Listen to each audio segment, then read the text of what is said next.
Apocalipse, último livro da Bíblia, bem fácil de achar. Apocalipse 2. Quero lembrá-los do nosso estudo bíblico, quinta-feira. Se você pode vir, venha aprender as Escrituras. Nós estamos estudando neste mês as orações do apóstolo Paulo. Paulo foi um homem de oração. A primeira coisa que ele fez, que disseram que ele estava fazendo depois da sua conversão, foi orar. E nós estamos estudando as suas orações, porque nós queremos ser inspirados a orar. Orar é a atividade principal do cristão. E, aliás, nós oramos todas as terças-feiras aqui em 3 horários. Se você pode vir também orar, venha. Às 6:30 da manhã, às 3 horas da tarde, depois às 7 horas da noite. Oramos porque precisamos de Deus. Não oramos. Quem não ora está dizendo o seguinte: não preciso do Senhor. Nós oramos porque estamos dizendo: Senhor, nós precisamos de Ti. E precisamos do Senhor desesperadamente. Essa é a dinâmica da oração. Tá bom? Se você pode, venha orar. Venha buscar a Deus. Aliás, as Escrituras dizem: buscai ao Senhor enquanto se pode achar. Apocalipse 2, versículo 1. Se você não encontrou, certamente será projetado aqui por alguém. Está hoje lá na... Sonde a gente, Joyce.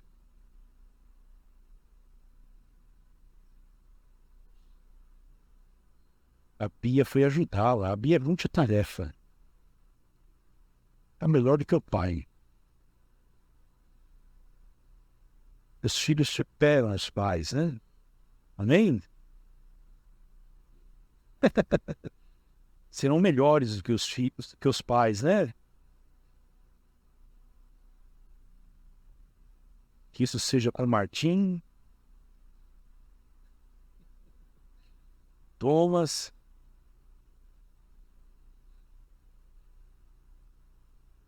o Vinícius. Aí, Vitor.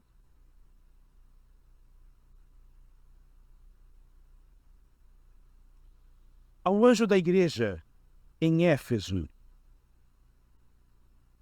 cidade lá da Turquia, que ainda existe, escreva: estas coisas diz aquele que conserva na mão direita as 7 estrelas e que anda no meio dos 7 candelabros de ouro. A linguagem do Apocalipse, anjo é o pastor da igreja e o candelabro é a igreja. Candelabro, na linguagem bíblica, é o objeto que emite luz. A igreja é a luz.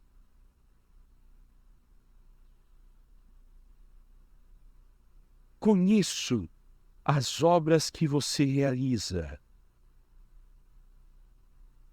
Tanto o seu esforço como a sua perseverança. Sei que você não pode suportar os maus, e que pôs à prova os que se declaram apóstolos e não são. E descobriu que são mentirosos. Você tem perseverança e suportou provas por causa do meu nome sem esmorecer. Tenho, porém, contra você o seguinte: você abandonou o primeiro amor. Lembre-se, pois, de onde você caiu. Arrependa-se e volte à prática das primeiras obras. Se você não se arrepender, virei até você e tirarei o seu candelabro do lugar dele. Mas você tem a seu favor o fato de que odeia as obras dos nicolaítas, as quais eu também odeio. Quem tem ouvidos, ouça o que o Espírito diz às igrejas. Ao vencedor, darei o direito de se alimentar da árvore da vida, que se encontra no paraíso de Deus. Amém. Pai, nós oramos e pedimos a iluminação do Espírito Santo nesta manhã. Muito obrigado por tudo que o Senhor já nos tem dado. Pedimos para que o Senhor abra os nossos olhos e os nossos ouvidos, para que a Tua palavra encontre espaço no nosso coração, na nossa mente, e ela nos transforme. Não queremos, ó Deus, informações sobre a Bíblia, nós queremos transformação espiritual. Queremos que o Senhor fale conosco, queremos, ó Deus, sair daqui como pessoas transformadas, cheias do Espírito Santo, amando o Senhor, amando o próximo e amando a missão que o Senhor nos deu. Oramos assim em nome de Jesus. Amém. A nossa fé, ela precisa ser despertada constantemente. Foi o que eu disse a vocês na semana passada. Eu falei para vocês que nós precisamos de um despertamento espiritual por causa de um declínio que é natural nas nossas vidas, que se manifesta em uma disposição de buscar a Deus, e isto é imperceptível às vezes.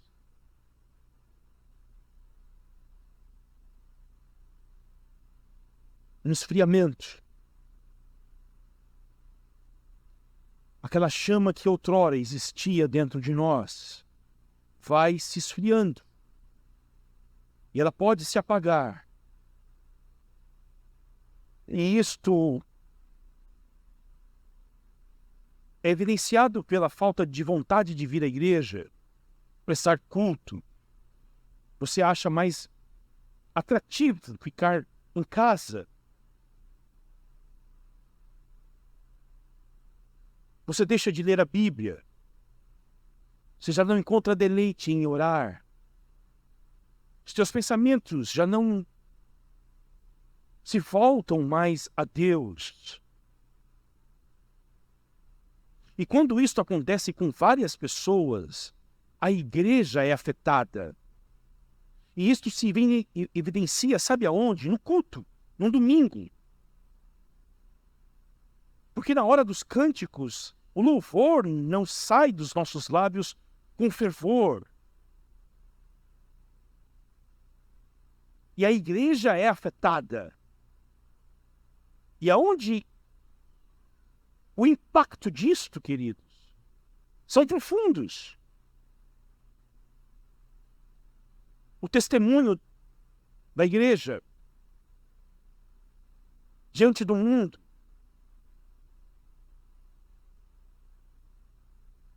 As finanças. A obra missionária. E a igreja, paulatinamente, ela vai se amoldando à sociedade.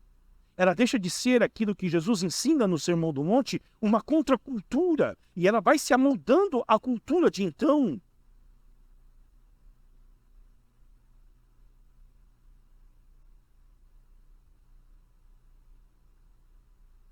Esse livro, o Apocalipse, foi escrito, na verdade,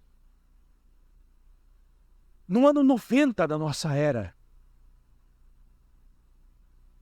E logo no início, as 7 cartas endereçadas às 7 igrejas que já estavam enfrentando dificuldades na sua fé, logo no início de tudo. Eram igrejas que tinham 20, 30 anos de fundação por crentes que estavam vivendo o início da fé. Menos de 20 anos de fé. No momento da história em que eles estavam vivendo um momento de maior derramamento do Espírito Santo que se já teve notícias da história. 7 cartas foram escritas, endereçadas a 7 igrejas de regiões diferentes, para alertá-los dos perigos em que eles já estavam vivendo, perigos internos e externos, acerca da fé deles. E essa é a primeira acerca da igreja de Éfeso. E esta carta contém uma estrutura muito simples que eu quero observar com vocês. Jesus faz um elogio a esta igreja. Que se Jesus estivesse aqui, ele iria elogiar a gente. Porque Jesus é um encorajador por excelência. Mas ele também observa os problemas da igreja de Éfeso. Ele apresenta uma solução e faz uma promessa. Portanto, em primeiro lugar, eu quero que vocês observem comigo os elogios de Jesus para esta igreja. Conheço as obras que você realiza.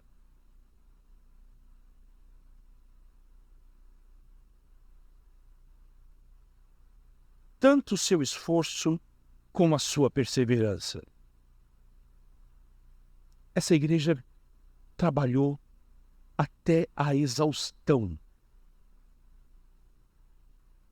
por Jesus Cristo. Havia programações todos os dias. Eles visitavam doentes. Eles acolhiam as pessoas. Eles ensinavam a Bíblia. Eles cuidavam dos órfãos, das viúvas. Havia trabalhos sociais. As pessoas eram orientadas a tarefas. E eu conheço bem pessoas assim, orientadas às tarefas.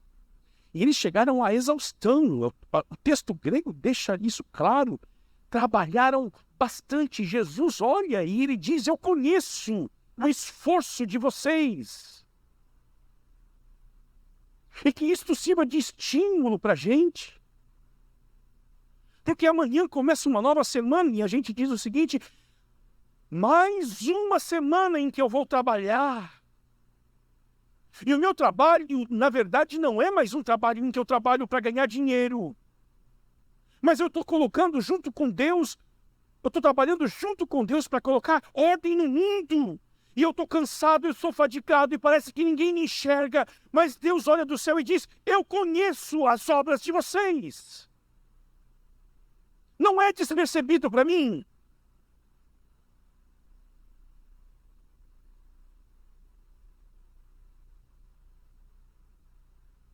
Eu sei da sua fadiga.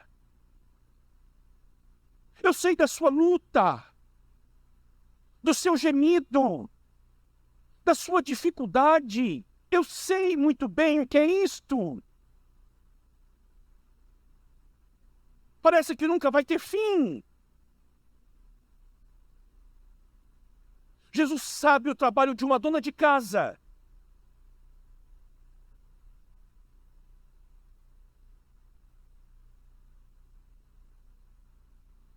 Queridos, nas férias, quando eu fiquei com as minhas crianças em casa, que eu tive que fazer comida, cuidar deles.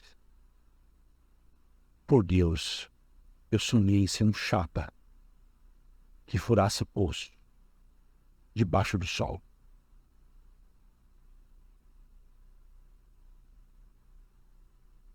Que isso fica na 101 ali. Vocês dão risada, hein?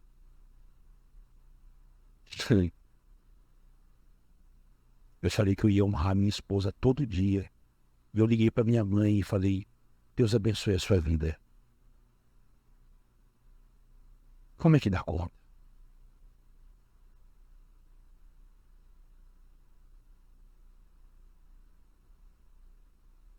Como se dá conta?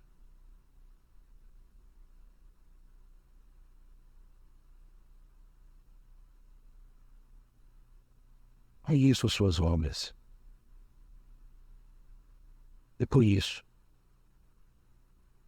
Você sai para trabalhar todo dia. Eu sei. Você não sabe como é que vai ser.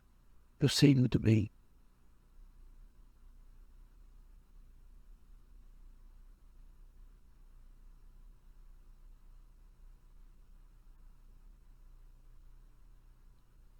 Quanto essa sociedade cobra você. exige de você. O problema é que vocês, às vezes, dão mais ouvido à sociedade do que a mim. Essa cultura de que vocês têm que ser bem-sucedidos.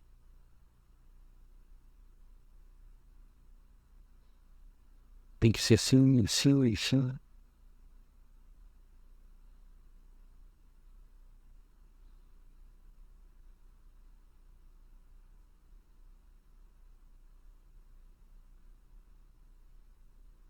A segunda coisa que ele elogia, a perseverança desta igreja. É uma coisa muito bonita, perseverança. É uma palavra que na língua grega é uma palavra elogiada. Perseverar. É a atividade de começar e não desistir. Firmeza, tenacidade. Eles tiveram uma resistência, porque enfrentaram hostilidades. Hostilidades por causa de Jesus Cristo. Éfeso era um centro pagão. A gente não tem tempo para descrever como era a cidade de Éfeso. Uma cidade de 250 mil habitantes. O maior templo religioso já erguido no mundo estava em Éfeso. Se você quiser saber, leia Atos dos Apóstolos, capítulo 19. O famoso templo de Artemis. O maior centro religioso do mundo era em Éfeso. E Paulo plantou uma igreja lá. E a igreja cresceu. E o comércio religioso que havia, pagão que havia em Éfeso, caiu. E todo centro comercial que girava em torno do templo caiu também. Então, os detentores do poder financeiro, que ganhavam dinheiro do templo, passaram a nutrir ódio contra os cristãos. E passaram a perseguir a igreja.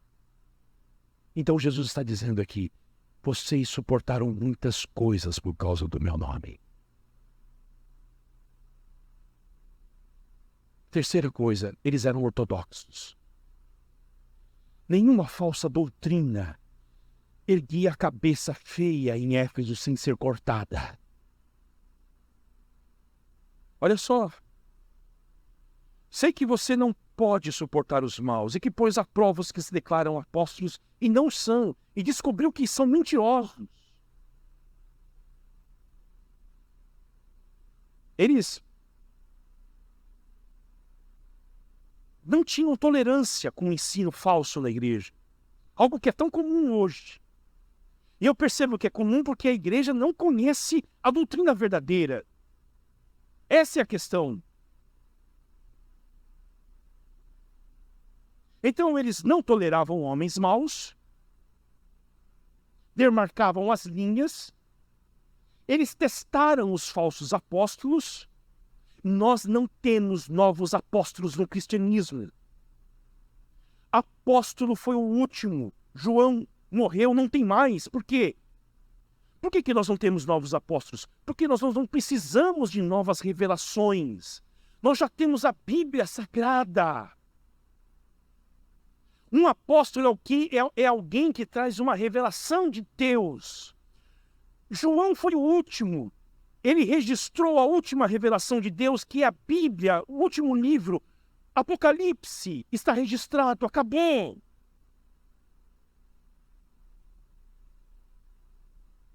E por último, eles odiavam os nicolaítas. Algo que Jesus também diz aqui que odeia. Escute, Jesus odeia algumas coisas, tá? Não sei se você sabe disso. Jesus é amor, ele é amor, mas ele odeia também algumas coisas. Esses nicolaítas, ninguém sabe quem eles eram. Era um grupo de homens que diziam que você pode ser pagão, pode viver na promiscuidade e pode ser cristão também. Legal. Eu não sei se as igrejas hoje receberiam esse tipo de elogio de Jesus. Entretanto, queridos, isso não basta. Eles tinham problemas. Em segundo lugar, essa igreja tinha problemas. Porque toda virtude carrega dentro de si sementes da sua própria destruição. Porque ninguém é bom, completamente bom. Nenhuma igreja é completamente boa. Nenhum homem é completamente bom em si mesmo.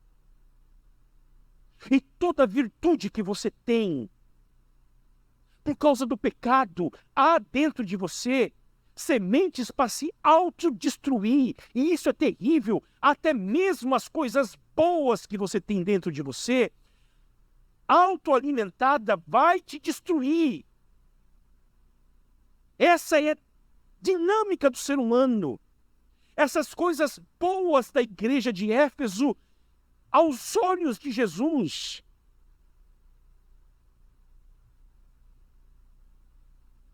estava levando a igreja à destruição. Porque Jesus olha para a igreja e diz o seguinte: a obra de vocês, o trabalho de vocês, a perseverança de vocês, a tenacidade de vocês e a aversão ao falso ensino está fazendo com que vocês percam o que é de essencial no cristianismo. E o que é de essencial no cristianismo? O amor.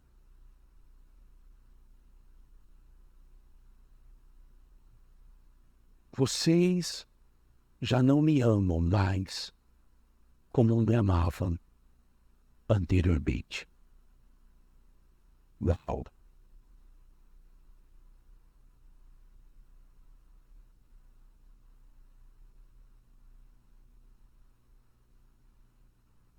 Vocês são formais.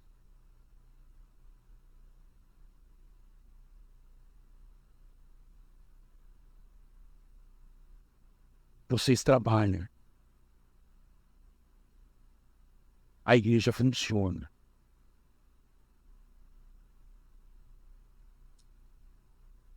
O culto funciona. Vocês dão grana. É o dízimo que tem que dar. Quanto que tem? Tá, 10%. Toma. Mas olha, é só 10%, tá? Não pode passar disso. Não pode, é a lei, tá bom. Não tem amor.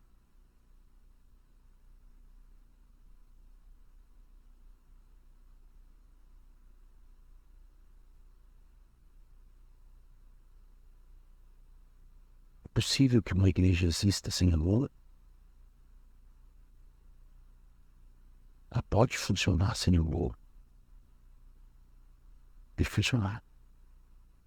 E acreditar que as suas programações, suas atividades, cheio de gente, cheio de gente, cheio de gente.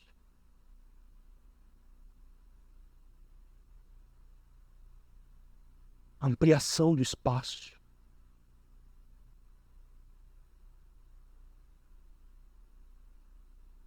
Programas sociais, trabalhos, conquista de espaços. E Jesus olha me dizendo: não tem amor. Não tem amor. E aonde Jesus está, tem amor. Onde não tem amor, Jesus não está. E aonde Jesus não está, não é o céu. Se não é o céu, é o inferno. É simples.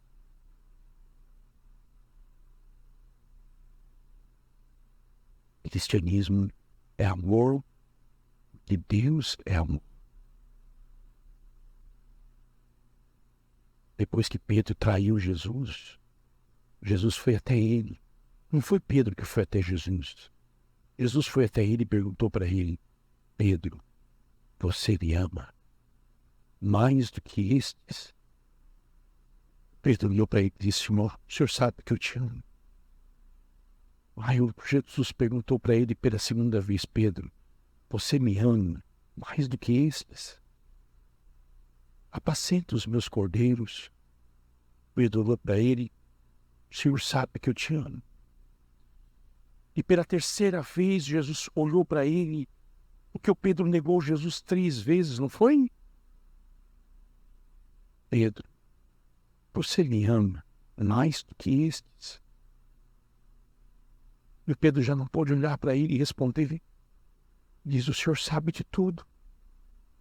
O Senhor sabe que eu te amo. Aí Jesus disse: então apacenta as minhas ovelhas. A qualificação para ser igreja, a qualificação para fazer algo para Jesus, não é se você conhece teologia, não é se você decora a Bíblia, não é se você tem qualificações acadêmicas. Isso é tudo importante. Mas se você ama, é se você ama Jesus.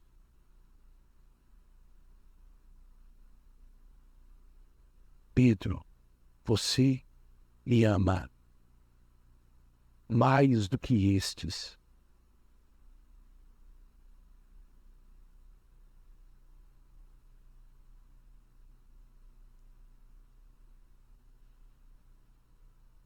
Vocês não me amam mais como antigamente. E a grande questão é: se nós não amamos mais Jesus, nós não vamos mais amar as pessoas.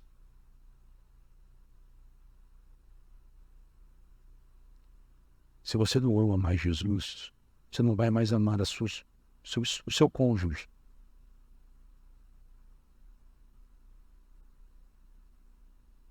Você vai ter paixão por ele.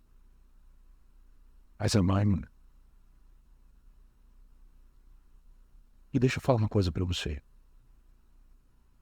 Você não vai amar os teus filhos. Você não vai amar o irmão da tua igreja.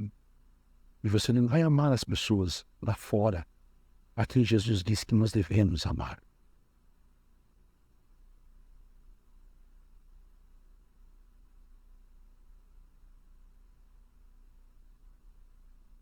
Nós achamos tão estranho um casal que já vivem tanto tempo e estão frios e indiferentes dentro de uma casa e que estão mantendo apenas as aparências, vivem como se fossem solteiros. Era o que estava acontecendo na igreja de Éfeso. A relação fria.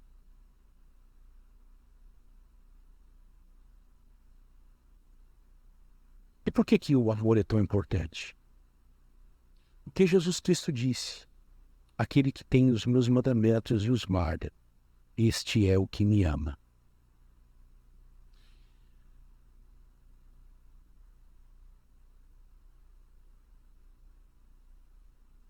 E quem ama guarda os mandamentos de Jesus. E ele disse que os mandamentos dele não são pesados. Não são. Vocês lembram da história de Jacó? Quando ele se apaixonou por Raquel? Ele trabalhou 7 anos para tê-la em casamento. Casou-se com ela e foi enganado pelo sogro que deu na noite de núpcias Lia, sua irmã. E ele, por amor, casou-se. Casou-se, não. Trabalhou mais 7 anos pela Raquel, no total de 14, por amor, e não achou pesado isso. Amor. Os mandamentos não são pesados de Jesus quando se ama. Deixar de amar Jesus é deixar de cumprir os mandamentos. E é desobediência. E desobedecer a Jesus é o caminho da apostasia. A diminuição do amor é o caminho para a apostasia. E deixa-me dizer uma coisa: cristãos desobedientes não são pessoas legais. Não são pessoas agradáveis.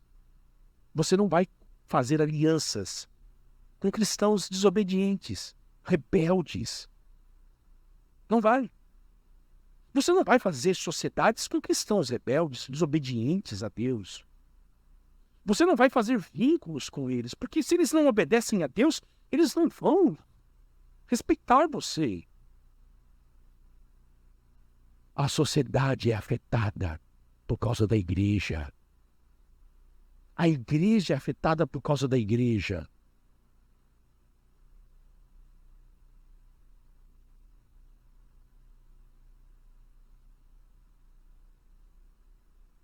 A solução de Jesus. Jesus não vai deixar a igreja de Éfeso do jeito que ela está. O que ele diz para ela? Lembra-te. Lembra de onde você caiu. Você estava numa altura. Lembra de onde você caiu. Onde você abandonou. E caiu. Lembra da relação que nós tínhamos no passado. Da alegria que era caminharmos juntos. Como namorados. Como amantes. Como eu satisfazia a sua alma quando você me buscava. E eu passei a semana tentando lembrar do meu tempo de jovem, a alegria que eu tinha de servir a Jesus.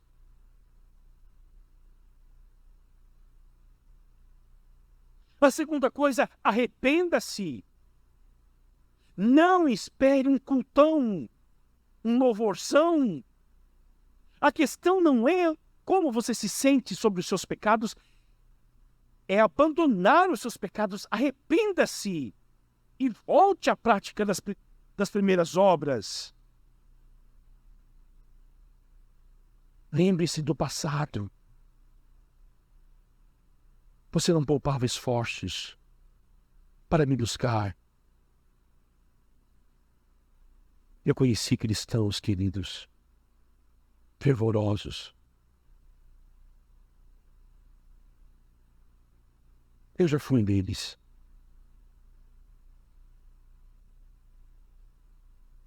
O que acontece com a gente?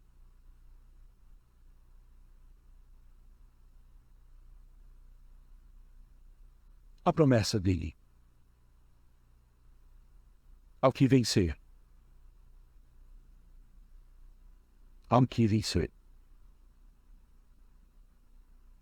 Ao vencedor darei o direito de se alimentar da árvore da vida, que se encontra no paraíso de Deus. No templo de Artemis, em Éfeso, tinha uma árvore no centro do templo. Os forasteiros, os bandidos, que fugiam para lá, chegavam o mais perto possível dessa árvore, recebiam o salvo-conduto e não eram penalizados pelos seus crimes, porque estavam perto desta árvore. E Jesus está dizendo, se vocês vencerem neste momento, essa cultura, este momento, vocês vão ter o direito de se alimentar não da árvore de Éfeso, mas da árvore da vida, que não está lá no paraíso do Éden mais, mas no paraíso de Deus, da Nova Jerusalém, que Deus está reservando para vocês. Lá. Uma bênção especial está reservada para vocês, se vocês perseverarem.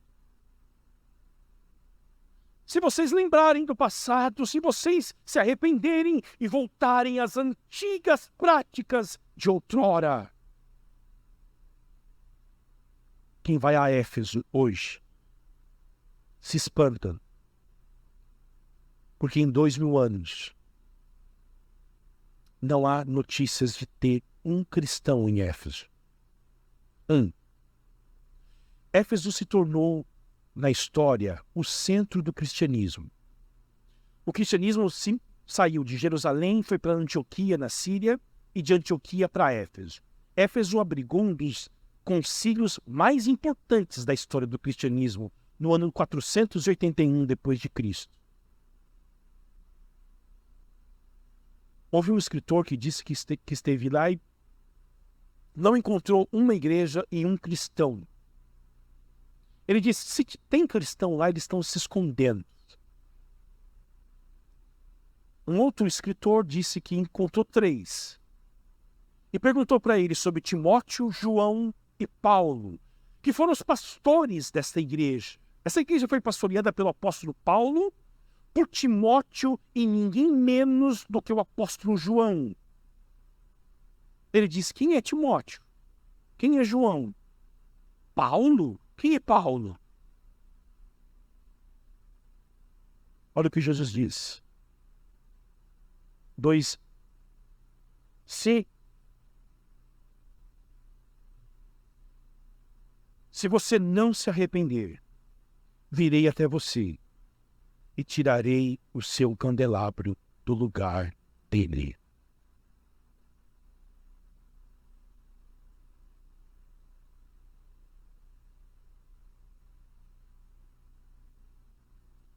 A tradição diz que Maria, mãe de Jesus, a quem João cuidou dela até o fim da sua vida, e eu tive um amigo que foi em Éfeso e foi na casa onde ela morreu e viveu os últimos dias da sua vida em Éfeso, também esteve lá na igreja, frequentou esta igreja. Não foi o bastante. Porque a chave do cristianismo é arrependimento. Hoje, o Senhor nos chama para que a gente se arrependa. Se arrependa, se arrependa. O que é arrependimento? É abandonar os nossos pecados. Só isso. E recomeçar de novo. Uma das coisas, queridos, que atrapalha a nossa vida espiritual é a distração. Nós temos excesso de entretenimento. Você não observa que a tecnologia te atrapalha?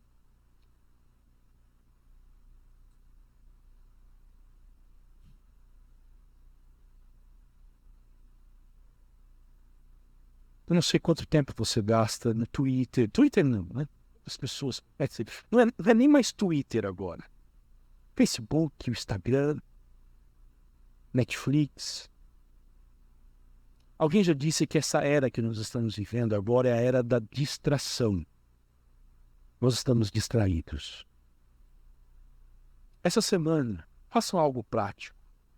Desabilite alguma das suas redes sociais. Gaste mais tempo com a Bíblia. Qual foi a última vez que você jejuou? E jejuar, queridos, não é deixar de comer chocolate, tá bom? É ficar sem comer. Uma refeição. Se você pode, 2, 3. Claro, não é para olhar-se no espelho para ver se quantos centímetros abaixou. Não é um propósito isso, porque você vai ganhar depois. Você vai comer depois. É para dedicar à oração. São as práticas que a igreja esqueceu de fazer. Volte às práticas antigas, disse Jesus. Era assim que a igreja fazia.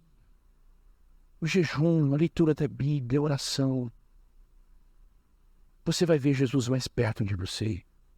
Vai ouvir a voz dele doce. A voz doce dele dizendo quanto ele te ama. Isso basta para nós. Amém? Que Deus nos abençoe. Vamos cessar os olhos, vamos orar. Traz as nossas crianças aqui. Ceia. Sacramento da ceia.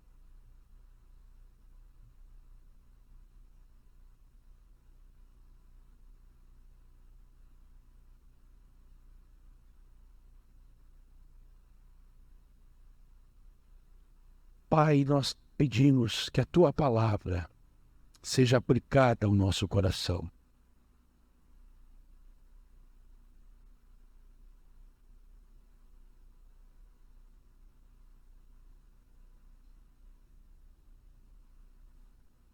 Tenha misericórdia de nós.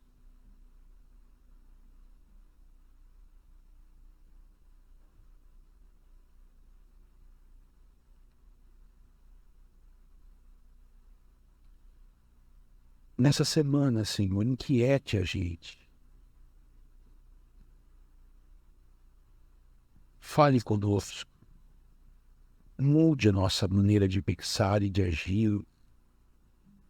E alimente a nossa alma. Nós precisamos de Ti mais do que o pão que nós comemos, mais do que o ar que nós respiramos. Nós precisamos de Ti, Senhor. Que bom saber que o Senhor nos ama, que o Senhor nos corrige, que o Senhor quer mudar a nossa rota, nossa maneira de pensar e de agir. Tenha misericórdia de nós. Nós suplicamos isso.